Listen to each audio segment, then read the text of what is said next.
नमस्कार साथियों, मैं बालन सिंह, आपका हमारे चैनल में स्वागत है। आप लोग देख रहे हैं कि इस समय हम लफुआ गांव के कचपरा गांव में पहुंच चुके हैं और आप लोग देख रहे हैं चंबल की जो सीमा है इस गांव को छू सकी है। और गांव के जो खेत हैं, इनकी खेती किसानों की, वो चंबल के पानी की चपेट में आ चुके हैं और लाखों रुपए का नुकसान हुआ है इनका।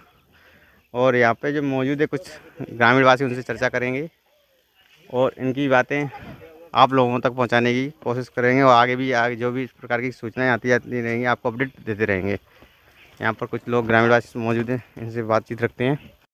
आपका कितना क्या नुकसान हुआ होगा चंबल के आने से? वो सभी नुकसान है, वो सभी खत्म हो गया। क्या है वो, क्या बचा है? ये आप लोग देख रहे हैं, ये इन लोगों की ज़मीन लगी हुई है आसपास में और इनकी निजी भूमि है ये। तो इसमें काफ़ी फसलें जो की उनकी किसी सब्जियां वगैरह भी की रखी थी इन्होंने, उनका भी नुकसान हुआ है। तो यहाँ पे कितनी बार आपके यहाँ चंबल नदी चढ़ चुकी है? 3-4 बार आई, 4-5 बार आई नंदी यहाँ चंबल। 3-4 बार? हाँ। पिछले साल जो नदी आई थी उसमें कितना क्या नुकसान हुआ था? वहाँ तो सुबह है, वो घर डूबेगा तो। आपका घर डूब गया था? हाँ। तो शासन प्रशासन से कुछ सुविधा दी गई थी आपको? कुछ नहीं देगी, कुछ नहीं दिया गया था ना? ना देगी। तो यहाँ पे जो भी आगे जो शासन प्रशासन के आदमी आए रहे थे, आपको कुछ अवगत कराया था अभी? ना करवाया, ना कुछ ना करवाया। पिछले सत्र प्रशासनिक आदमी आए थे तो उन्होंने आपको क्या आश्वासन दिया था? प्रशासन से दिया था, स्वयं जिला कलेक्टर आए हुए थे। कलेक्टर साहब, तो एक जगह दी जाएगी उन तुम लोगों को रहने के लिए, हर एक परिवार आईडी सदस्य को कह करके चले गए। जो उस दिन से आज तक भी ना कुछ कहा। सबसे बड़ी समस्या है कि कुशवन का गांव है ये, इसलिए कोई सुनवाई नहीं होती ही नहीं।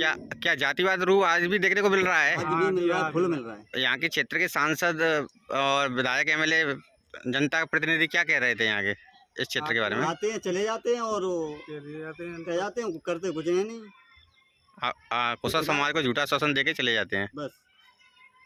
ऐसा कोई विशेषकर देख रेख नहीं है आपके कोई प्रति? ऐसा नहीं मिला है कि जो कहा है वो मतलब किसी पीड़ित को दिया गया हो। गाड़िया के टैग जो है उससे ना दाया वो ठीक है, बल्कि यहाँ दे भैया क्या है, ना मकान है ना कुछ है।